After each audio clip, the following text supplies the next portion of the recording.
Good afternoon, I'm Dave Cantwell from the Chicago Botanic Garden, assistant horticulturist out here, and welcome to winter. It's a good time for pruning. You always wonder what you're going to do, how do you get started. We're going to make it really easy for you. Take some of the fear out of pruning. Basically, a good time of the year is winter, believe it or not. Besides no mosquitoes or flies, the other thing we got going for us is everything's dormant. And when you do dormant pruning, you're doing the least invasive pruning on a plant, and you can do the maximum pruning without the plant freaking out. Basically responding out of character and overgrowing or suckering out. It'll come back more naturally, and it'll come back in a more healthy way. So first of all, we look for dead, diseased, and damaged branches.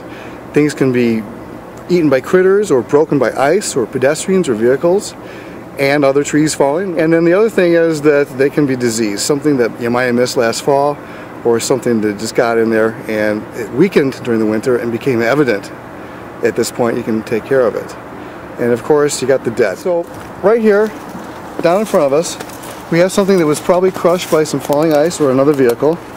It's obviously damaged and it's going to be dead. So what we do is we take our bypass pruners, put the blade side down close to the trunk or the main stem, and we make that cut. And what you have is a clean cut, and you don't want to cut the collar off, and what you want to leave is enough material that it will heal over itself. And looking down below here, we find that we have yet another piece of dead material, and we put the pruners right in there and make the cut, and one more down below because we want to thin it out. There you go. And sometimes you just got to kind of finagle the pruners to get in there. So what we had a bramble of dead and damaged things before, we now have healthy potential growth coming out of this particular branch. The other thing you can tell is like the wood inside the branch is discolored and a little bit darker. Usually it's going to be fresher colors than that. So I tell you that this is dying and that's why it's suckering out. So what's a sucker, Dave? Well, if we look over here, we find some of these shoots coming out of the stem, out of the main trunk, or off of the branches, and they're very straight, they're whip-like, and they don't have any lateral branching.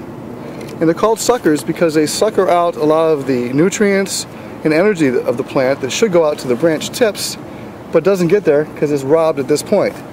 So these are great branches to remove. Here's another one here. It's actually started to branch a little bit, but because it's unhealthy branching and it's going into the canopy, that's a good one to remove as well. So here at the base, you find the collar, you cut it, and away we go. Now, just because we've cut these off now in the winter doesn't mean they're gone for good. They like to sucker, they're going to keep suckering. So you'll find that many times during the growing season, you'll come back to find the suckers have come back. But it's okay to cut them then too. Well, here's a good example of some bad growth. We have some water sprouts and some sucker shoots. What's the difference? Well, the difference is the water sprouts grow off the main branches of the plant, and the sucker shoots grow out of the ground near the base, out of the roots. What are they? They are basically whip-like, straight growth, undifferentiated with any branching, and they keep growing very, very straight and strong, and they're not beneficial to the plant because they rob the plant of nutrients and of water and of its energy for growth. So you cut these off at their source.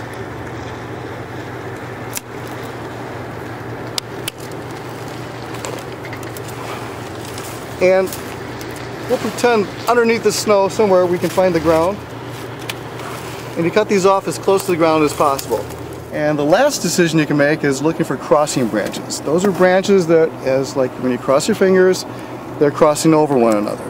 What's going to happen is they're going to rub and cause damage to each other, and you have to decide which one's going to stay and which one's got to go, because one of them has got to go. So in this case here, we have a branch that's small. It's still growing underneath the larger branch. They're both differentiated. They are branching. They're doing a pretty good job. So you take the strongest one and get rid of the weaker one. And sometimes the plant is just going to get a little overgrown for where you sited it, but you've known you're going to be doing something about it. This is the time to do it. We can do some heading back or crown reduction for ornamentals, shrubs, and trees. On this particular case, you want to remember that when you do these cuts, you got to cut back to something.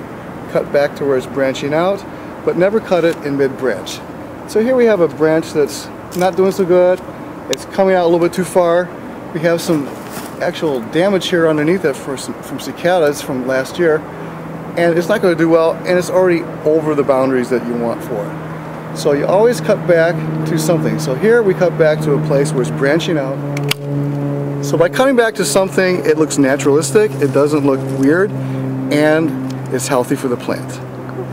So when I say cut back to something, what I mean is don't cut in the middle of the branch. This makes a stub, it'll sucker out of the stub, and it'll be bad growth. If you cut back to where the branch is branching out, you will have a healthy spot, it'll heal over well, it won't sucker out, and all the juice that's coming up to make this branch grow is going to go out to where you want it.